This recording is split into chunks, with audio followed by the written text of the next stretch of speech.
Okay, ayan, shoutout po sa ating MCAPS family, no? Luzon, Visayas, Mindanao. Ayan po, no, sa mga maraming nag-inquire tungkol sa MCAPS at ito lang po, simple lang po at marami kasing mga kahit may video na nagtatanong pa rin sa ating comment section. Okay? So, muli, ito po ang idea. Pag kayo po ay gustong mag-join sa MCAPS, ay kailangan nyo lang po mag-attend ng seminar. Okay? Ang seminar po ay free, no? Ngayon, pag after ng seminar, kung nagustuhan ninyo yung mga napakinggan ninyo, ay pwede kayong mag-member. Pag nag-member kayo, doon na yung may kakibat na kayo na bayarin. Katulad ng t-shirt, certificate, sticker, din yung dalawang ID. So, siyempre, ginagawa yung kaya kailangan mayroon ding kabayaran yon. Okay? Pag ikaw ay mag-member. So, ang tanong, sabi ng iba, Sir, pag sumali kami dyan, ano ba ang makukuha namin? Okay, napakagandang tanong. Actually, ang mga NGO, kung tawagin, non-government organization, lahat po yan ha, lahat hindi ko sinasabing MCAPS lang, ay yan po ay voluntaryo or voluntary. Yan. So, ibig sabihin, pag voluntary tayo or voluntaryo, yan po ay walang sweldo. Naglilingkod tayo sa kapwa, naglilingkod tayo sa bayan or sa ating komunidad na wala siyang kabayaran or walang sweldo. So, yun yung number 1 doon, walang sweldo. Ang tanungan ng iba, ay anong makukuha namin dyan pag kami ay sumali? So, okay, kung makukuha lang ang pag-isipan natin, depende kung anong gusto mong makuha. Kasi kung makukuha ang sasabihin natin ay marami. Una, kaalaman, kamaradiri, magandang samahan, maraming kakilala, at marami pang iba, no? At ang higit sa lahat doon, yung mga tulong ka sa iyong kapwa ng kumbaga nakatulong ka, no? At masarap sa pakiramdam. Yan yun. So kaysa naman painom-inom ka lang diyan, sugal-sugal ka lang diyan, di ba? So at bakit nga ba sumasali yung iba? Yan yun yung may mga voluntarism sa puso or sa isip. Yun yung tinatawag na meron silang advokasya na makatulong. Yan. So marami actually mga grupo. Marami.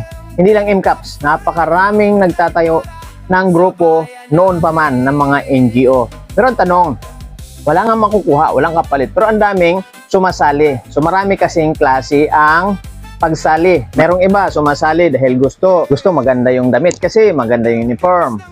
Sumasali dahil maganda raw ang ID. Mayroong naman iba sumasali dahil mayroong padrino pag nahuli sa traffic, mga ganyan. Or sumasali dahil si Colonel ang pinuno dyan, mga ganyan. So dito po sa amin sa MCAPS, hindi po yan uso ang mga ganyang istorya na kung saan sasali lang tayo dahil mayroon kang sasandalan. Hindi po. Ang atin dito, kaya tayo sumasali dahil tayo po ay mayroong advokasya sa ating sarili. Na kung saan, hindi nga natin siya nagagawa kung tayo lang. Kaya tayo sumasama or sumasapi sa mga grupo para nagagawa natin siya. Doon natin siya nagagawa. Doon natin siya nailalabas. No? Although, pwede ka namang gumawa ng ikaw lang mag-isa. Katulad ng mga vlogger nga. Diba? May mga vlogger na charity. So, ano bang ginagawa nila? Charity. Nagcha-charity. So, ano bang ginagawa? Namimigay ng mga kung ano-ano. Pira, cash, or mga damit, or pagkain. Yun yung charity. So, yun po ay advokasya din yun. No, kanya nga lang, ang charity kasi is hindi mo magagawa rin yan kung wala ka namang pundo. So, karamihan dyan, merong mga nag-i-sponsor. Kaya nila nagagawa yung pagcha-charity. Ano pa ba? May mga tinatawag tayo na yung mga taong simbahan. Alam nyo ba yung mga taong simbahan?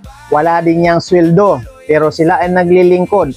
Araw-araw pa yan na nandyan sila sa simbahan para tumulong sa mga gawaing simbahan. Wala ring sweldo yan. Pero may mga obligasyon. Ano pa ba?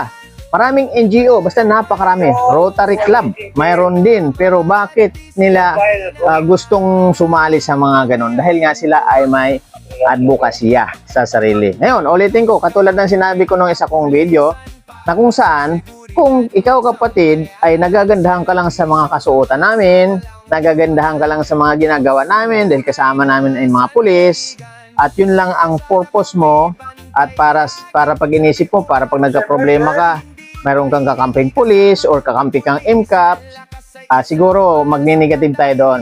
Kailangan pag sumali ka dito sa amin, buwang loob mo, buwang isip mo na gusto kong sumali dyan dahil gusto ko rin makatulong sa pamamagitan or sa pamamaraan na ginagawa ng MCAPS. Yan. So dito tayo ay kawang gawa.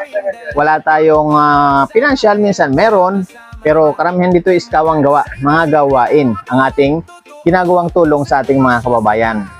So meron tayong mga basher dyan, pero ilan lang, 3 lang yung basher ko na nandyan sila palagi. Kaya shoutout sa inyo mga basher ha. At ako yung nagpapasalamat dyan sa basher ko na yan dahil lahat ng video ko nandyan sila, nagko-comment. 3 lang yan sila, bilang na bilang. So, inaaway na nga sila ng mga iba kong mga viewers eh. Pero hayaan nyo lang yung mga ano na yan, okay lang yan. Tinatawanan ko na nga lang yan eh. So, alam naman natin pag basher, pag tiningnan mo na yung profile nila, ay automatic, nakalock siya, hindi mo siya masisilip. May ngayon radio natin, natin konti. So, yun. At sa mga gustong mag-join, okay, sa MCAPS ay umatin lamang ng seminar. So, mayroon po kami mga schedule ng seminar kung saan nakapost sa mga Facebook namin. Okay? So, kung saan yung pinakamalapit na seminar, doon kayo pumunta. Ngayon, pag hindi nyo kaya't malayo, antayin nyo na magkakaroon dyan sa lugar ninyo. So, may mga naka-schedule naman yan. Makikita ninyo kung talagang makasubaybay kayo sa mga upload namin. Kanino? Dito sa akin, kay Charles Francisco at sa YouTube ko, Kuya Isko Official. At syempre kay aming chairman, Romel Garcia Poblador. At syempre kay basta yung mga nagpo-post sa Facebook, abangan nyo lang kasi nandyan naman yan, nakasulat, nakalagay kung kailan at saang lugar. So ngayon, bigyan ko kayo ng idea. Itong darating na linggo ay nandyan kami sa Pampanga, sa Maydao, Mabalacat. Nandyan ang MCAPS para sa seminar. At susunod niyan, mayroong Cavite area, mayroong Tagaytay, Cavite area, then mayroong Quezon City sa July 26, at mayroong Tarlac, no? Mayroong Baguio, sunod-sunod yan. At abangan ninyo, mayroon din dyan sa Bicol. Magkakaroon din dyan sa Bicol, dyan sa gitna ng Bicol. May GC na dyan. Mahigit kulang-kulang 50 na yung aspirant natin dyan sa Bicol. At abangan ninyo yung Cebu, yung mga taga Cebu. Abangan nyo yung mga taga Cebu dahil naka-schedule na yung mga taga Cebu namin dyan itong taon na to. At least hindi matapos tong taon na to, magkaroon tayo ng seminar dyan sa Cebu. Inaayos na namin yung Cebu, may GC na sa Cebu. Kaya sa mga iba't ibang lugar, mag-comment lang kayo kung taga saan kayo para maipasok namin kayo doon sa GC ng aspirant kung anong lugar kayo. Yan, ganun po ang ginagawa natin dito. Kaya, wag pong, kumbaga, mag-comment lang kayo ng mag-comment yan, tapos hindi namin kayo mabasa, wag kayong magagalit, dahil nga siyempre, sa daming ng mga nagko-comment, hindi namin lahat nakikita, no? Kaya mas maganda, PM nyo na lang kami. I-PM nyo kami direkta, para makita namin kung taga saan kayo. Sabihin nyo kung taga saan kayo, para i-add namin kayo sa GC ng lugar kung taga saan kayo. So, yan po, no? Malinaw po sa mga gustong mag-join sa MCAPS, dito po ay nandito para tayo ay ma-enhance, no? Maturuan ng maayos tungkol lalo na sa mga disiplina pagdating sa batas trapiko, no?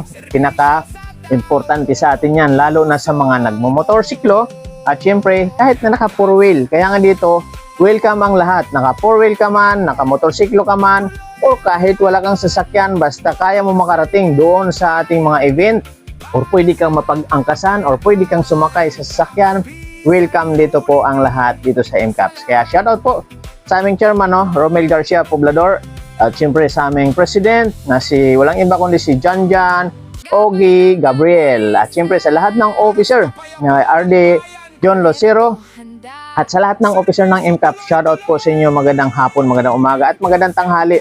Na may tulong-tulong lang po tayo dito sa ating mga ginagawa para mas umunlad pa tayo at mas mabigyan ng disiplina lahat ng ating mga tropa, lahat ng ating ka-member, operative, at siyempre sa mga incoming pa nating mga MCAPS member. Kaya shoutout po sa lahat. Muli, Kuya Isko Official, magtanong lang po kayo sa mga gustong magtanong. Sasagutin natin kung kaya natin sagutin sa ating mga susunod na video. So mabuhay po at mabuhay tayong lahat, mga ka-5-9 at mga MCAPS. Mabuhay po. Bye-bye. Siguradong ligtas ang bawat kanto at sulok. Hindi kailangan ng ranggo para tumulong. Basta may malasakit kayang tumugon.